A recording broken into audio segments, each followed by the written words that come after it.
നമസ്കാരം, ജന്മഭൂമിയിലേക്ക് സ്വാഗതം. തുടർച്ചയായി മൂന്നാം തവണയും അധികാരമേറ്റ പ്രധാനമന്ത്രി നരേന്ദ്രമോദിയുടെ ആദ്യ വിദേശ പര്യടനം ഇറ്റലിയിലേക്കാണ്. G7 ഉച്ചകോടിയിൽ പങ്കെടുക്കുന്നതിനായാണ് അദ്ദേഹം പോകുന്നത്. ഈ ആഴ്ച തന്നെ അദ്ദേഹം പുറപ്പെടും. ഇറ്റലിയിലെ ഒരു ആഡംബര റിസോർട്ടിൽ ജൂൺ 13 മുതൽ 15 വരെയാണ് ഉച്ചകോടി നടക്കുന്നത്. യുക്രൈൻ യുദ്ധവും ഗാസയിലെ സംഘർഷവും ഉച്ചകോടിയിൽ ചർച്ചയായേക്കും. US president Joe Biden, French president Emmanuel Macron, Japanese പ്രധാനമന്ത്രി ഹൂമിയോ കാഷിദ, കനേഡിയൻ പ്രധാനമന്ത്രി ജസ്റ്റിൻ ട്രൂഡോ എന്നിവരാണ് ഉച്ചകോടിയിൽ പങ്കെടുക്കുന്ന പ്രമുഖ നേതാക്കൾ. റഷ്യൻ അധിനിവേശം തുടരുന്ന സാഹചര്യത്തിൽ യുക്രൈൻ പ്രസിഡന്റ് വ്ളാഡിമിർ സെലൻസ്കിയും ഉച്ചകോടിയിൽ പങ്കെടുക്കും. അതേസമയം മൂന്നാം തവണയും പ്രധാനമന്ത്രിയായി അധികാരമേറ്റ നരേന്ദ്രമോദിക്ക് ആശംസ അറിയിച്ച് ഖത്തർ അമീർ ഷെയ്ഖ് തമീം ബിൻ ഹമീദ് അൽ ഥാനി.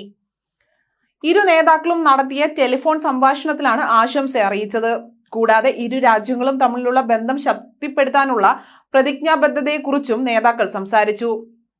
ഖത്തർ അമീറിന് നന്ദി അറിയിച്ച പ്രധാനമന്ത്രി ഫെബ്രുവരിയിൽ നടത്തിയ ഖത്തർ സന്ദർശനം അനുസ്മരിക്കുകയും ഷെയ്ഖ് തമീം ബിൻ അഹമ്മദ് അൽ താനിയെ ഇന്ത്യ സന്ദർശിക്കാൻ ക്ഷണിക്കുകയും ചെയ്തു. പ്രിയ സുഹൃത്ത് ഖത്തർ അമീറുമായി സംസാരിക്കാൻ കഴിഞ്ഞതിൽ സന്തോഷമുണ്ട് എന്നും അദ്ദേഹത്തിന്റെ അനുമോദനങ്ങൾക്ക് നന്ദിയെന്നും നരേന്ദ്രമോദി പറഞ്ഞു. ഇന്ത്യ ഖത്തർ ബന്ധം ശക്തിപ്പെടുത്തുന്നതിനുള്ള പ്രതിജ്ഞാബദ്ധത കാത്തു സൂക്ഷിക്കുമെന്നും പ്രധാനമന്ത്രി എക്സിൽ കുറിച്ചു.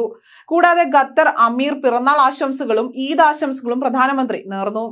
ഖത്തർ അമീർ കൂടാതെ US president Joe Biden, UK പ്രധാനമന്ത്രി ഋഷി സുനക്, ഫ്രഞ്ച് പ്രസിഡന്റായ ഇമ്മാനുവൽ മാക്രോൺ, ബംഗ്ലാദേശ് പ്രധാനമന്ത്രി Sheikh Hasina, UAE president Mohammed bin Zayed Al Nahyan, Israel പ്രധാനമന്ത്രി ബെഞ്ചമിൻ നെതന്യാഹു തുടങ്ങി നിരവധി ലോക നേതാക്കളാണ് നരേന്ദ്രമോദിക്ക് ആശംസകൾ അറിയിച്ചത്. ഞായറാഴ്ചയായിരുന്നു രാഷ്ട്രപതി ഭവനിൽ നടന്ന സത്യപ്രതിജ്ഞാ ചടങ്ങിൽ പ്രധാനമന്ത്രി സത്യപ്രതിജ്ഞ ചെയ്ത് അധികാരമേറ്റത്. അതേപോലെ തന്നെ ചടങ്ങിൽ വിവിധ ലോക രാജ്യങ്ങളുടെ തലവന്മാരും പങ്കെടുത്തിരുന്നു.